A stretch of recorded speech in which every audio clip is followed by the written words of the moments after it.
શ્રી ગણેશાય નમઃ. નમસ્કાર, આપ સર્વેનો ધાર્મિક વર્લ્ડમાં હાર્દિક સ્વાગત છે.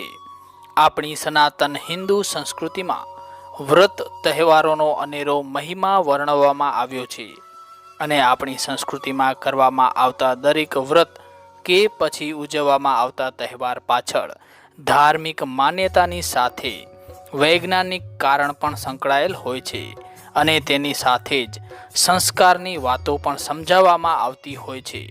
મિત્રો, અષાઢ અને શ્રાવણ મહિનો, જેની આપણે દરેક હિન્દુ આતુરતાથી રાહ જોતા હોઈએ છીએ, તે ધાર્મિક તહેવારો અને વ્રતોનો મહિનો. આ સમયમાં આપણે પ્રકૃતિની સુંદરતા વચ્ચે મન ભરીને ઉત્સવો ઉજવતા હોઈએ છીએ.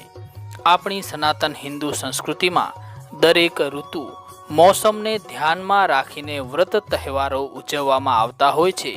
આપણે એમ કહીએ તો ચાલે કે આપણા ઋષિ મુનિઓએ ઘણા વર્ષો પહેલાંથી જ ઋતુ અને મોસમને ધ્યાનમાં રાખીને આ વ્રતો અને તહેવાર ઉત્સવો કેવી રીતે ઉજવવા તે બાબતે ચિંતન કરીને આ વ્રત અને તહેવારો ઉજવવાની શરૂઆત કરી હશે, જે તેમની કેટલી સારી દીર્ઘદ્રષ્ટિ હશે. મિત્રો, આજે આપણે વાત કરીશું જયા પાર્વતીની વ્રત કથા વિશે. જયા પાર્વતીનું વ્રત અષાઢ સુદ તેરસના દિવસથી કરવામાં આવે છે. આ દિવસે સવારે વહેલા ઉઠી નાઈ ધોઈ શંકર પાર્વતીજીનું પૂજન કરવાનું હોય છે. એ દિવસે મીઠા અને ગોળ વગરના ખોરાકનું એકટાણું કરવું જોઈએ અને છેલ્લા દિવસે જાગરણ કરવાનું વિધાન છે. આ વ્રત કરવાથી સંતાન સુખ તથા સૌભાગ્ય પ્રાપ્ત થાય છે. કહેવામાં આવે છે કે જે પણ લોકો જયા પાર્વતીનું વ્રત રાખે છે તેઓએ જયા પાર્વતીના વ્રતની કથા અવશ્ય સાંભળવી જોઈએ. તો ચાલો આપણે સાંભળીએ જયા પાર્વતીની વ્રત કથા, જે આ મુજબ છે. એક ગામમાં બ્રાહ્મણ અને બ્રાહ્મણી રહેતા હતા. બંને સત્વાદી અને નીતિવાળા હતા. તેઓ આખો દિવસ પ્રભુ ભક્તિમાં ગાળે. એમને એવો નિયમ કે તેમને આંગણે આવેલ કોઈ પણ વ્યક્તિ ખાધા પીધા વગર જાય નહીં. તેઓ બધી વાતે સુખી હતા, પણ ભગવાને તેમને એક વાતનું દુઃખ આપ્યું હતું. તેમને શેર માટીની ખોટ હતી. આ શેર માટીની ખોટને કારણે તેઓ રાત દિવસ ચિંતિત રહેતા હતા. એક દિવસ નારદજી ફરતા ફરતા ત્યાં જઈ પહોંચ્યા. બ્રાહ્મણ અને બ્રાહ્મણીએ તેમનો પ્રેમપૂર્વક આદર સત્કાર કર્યો. પછી બ્રાહ્મણીએ તેમને ફળ ફળાદી આપ્યા. નારદજીએ પૂછ્યું, કેમ છો, મજામાં ને? ત્યારે બ્રાહ્મણી બોલી, હા મુનિવર, આપની કૃપાથી અમે સર્વ વાતે સુખી છીએ. પણ નારદજી બોલ્યા, પણ શું તમને કઈ વાતનું દુઃખ છે? ત્યારે બ્રાહ્મણી બોલી, મુનિવર, એક બાબતની ખોટ છે અને તે માત્ર સંતાનની. નારદજી કંઈક વિચાર કરી અને બોલ્યા, હે બ્રાહ્મણી, અહીંથી દક્ષિણ દિશામાં જાઓ. ત્યાં એક શિવલિંગ છે. એ જંગલમાં હોવાથી તેની કોઈ પૂજા કરતું નથી. ત્યાં જઈ તમે ભગવાન શિવ અને પાર્વતીની એક નિષ્ઠાથી સેવા પૂજા કરો તો જરૂર મહાદેવજી તમારી ઉપર પ્રસન્ન થશે અને અવશ્ય સંતાન આપશે. આમ કહી નારદજી તો ચાલતા થયા. નારદજીના કહ્યા પ્રમાણે બ્રાહ્મણ અને બ્રાહ્મણી બધી તૈયારી કરી બીજે દિવસે દક્ષિણ દિશામાં જંગલ તરફ ચાલી નીકળ્યા. થોડા દિવસ તેઓ ભૂખ્યા અને તરસ્યા મહાદેવના મંદિરની શોધમાં જંગલમાં રખડ્યા, પણ ક્યાંય એમને આવું મંદિર દેખાયું નહીં. તેઓ થાકીને એક ઝાડ નીચે બેઠા અને વિચારવા લાગ્યા કે હવે શું કરવું. બંને વિચારતા હતા કે ત્યાં તેમની નજર એક સામે રહેલા મોટા ટેકરા ઉપર પડી. તેમણે કહ્યું, આ ટેકરા ઉપર તપાસ કરવાની બાકી રહી છે. નક્કી મંદિર ત્યાં જ હોવું જોઈએ. આમ આશા બાંધી અને બંને જણા જલ્દી ટેકરા ઉપર ચડ્યા. ટેકરા ઉપર ચડીને જોયું તો ત્યાં એક નાનકડું મંદિર હતું. મંદિર જોતાં જ બંનેનો થાક ઉતરી ગયો. તેઓ મંદિરમાં ગયા. મંદિર શંકર પાર્વતીજીનું હતું. બંને જણાએ એક ખૂણામાં રહેવાની વ્યવસ્થા કરી. તેમણે મંદિરમાં પડેલા ઘાસ, પાંદડા, ઝાંખરા, ધૂળ બધું વાળી જોડીને ચોખ્ખું કર્યું.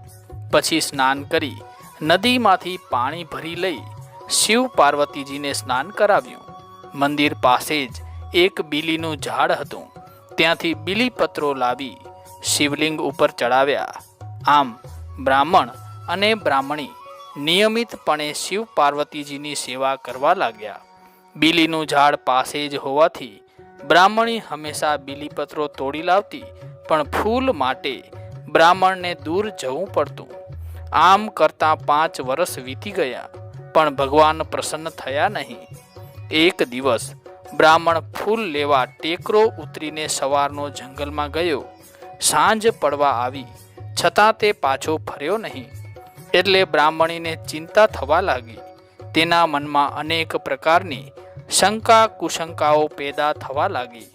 તે બ્રાહ્મણી પતિને શોધવા માટે નીકળી પડી. ટેકરો ઉતરીને થોડેક દૂર ગઈ કે એક ઝાડ નીચે તેણે પોતાના પતિને બેભાન દશામાં પડેલો જોયો. પગના અંગૂઠામાંથી લોહી નીકળતું હતું અને તેની પાસેથી એક નાગ ફૂંફાડા મારતો જતો જોયો. બ્રાહ્મણીને થયું કે નક્કી આ નાગ મારા પતિને કરડ્યો છે. એના મોઢામાંથી કારમી ચીસ નીકળી પડી અને તે બેભાન થઈ ધરતી પર ઢળી પડી. થોડી વાર બાદ મૂર્છા વળતા તેણે આંખો ખોલી તો સામે 16 શણગાર સજીને ઊભેલા પાર્વતીજીને જોયા. તે પાર્વતીજીને જોઈને ઊભી થઈ તેમના ચરણોમાં ઢળી પડી. પાર્વતીજીએ તેને આશીર્વાદ આપ્યા અને બ્રાહ્મણને શરીરે હાથ ફેરવી સજીવન કર્યો. પછી પાર્વતીજી બોલ્યા, તમારી બંનેની અનન્ય ભક્તિ અને શ્રદ્ધા જોઈને હું ખૂબ જ પ્રસન્ન થઈ છું. માટે તમારે જે વરદાન જોઈએ તે માંગો. બ્રાહ્મણ અને બ્રાહ્મણીએ કહ્યું, માતાજી, અમારે બીજું કાંઈ જોઈતું નથી. અમારે એક સંતાનની ખોટ છે, તે પૂરી કરો. પાર્વતીજી બોલ્યા, તમે જયા પાર્વતીનું વ્રત કરો તો તમને અવશ્ય સંતાન પ્રાપ્ત થશે. ત્યારે તેઓએ કહ્યું, માં, આ વ્રત કેવી રીતે કરવું? ત્યારે માતાજીએ કહ્યું, આ વ્રત અષાઢ સુદ 13ને દિવસે શરૂ કરીને અંધારી ત્રીજે પૂરું કરવાનું. આ 5 દિવસ મીઠા અને ગોળ વગરનું એકટાણું કરવું. છેલ્લે દિવસે જાગરણ કરવું. એ વખતે શિવ પાર્વતીની સ્તુતિ, ભજન, ગરબા વગેરે ગાવા. આ વ્રત 20 વર્ષ સુધી કરવાનું હોય છે. પહેલા 5 વર્ષે જુવારનું ભોજન ખાઈને, બીજા 5 વર્ષ મીઠા વગરનું ભોજન ખાઈને, ત્રીજા 5 વર્ષ સામા ખાઈને, ચોથા 5 વર્ષ મગ ખાઈને વ્રત કરવામાં આવે છે. આમ 20 વર્ષ પૂરા થાય ત્યારે વ્રતનું ઉજવણું કરવું. ઉજવણું કરતી વખતે સૌભાગ્યવતી સ્ત્રીઓને પતિ સહિત ભોજનનું આમંત્રણ આપી ભાવપૂર્વક જમાડવા.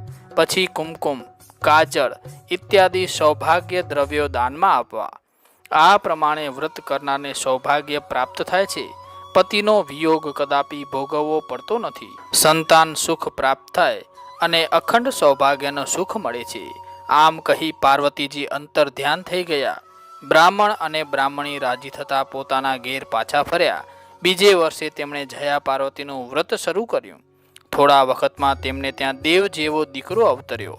હે જયા પાર્વતીજી, તમે જેવા બ્રાહ્મણ બ્રાહ્મણીને ફળ્યા તેવા આ વ્રત કરનાર સૌને ફળજો.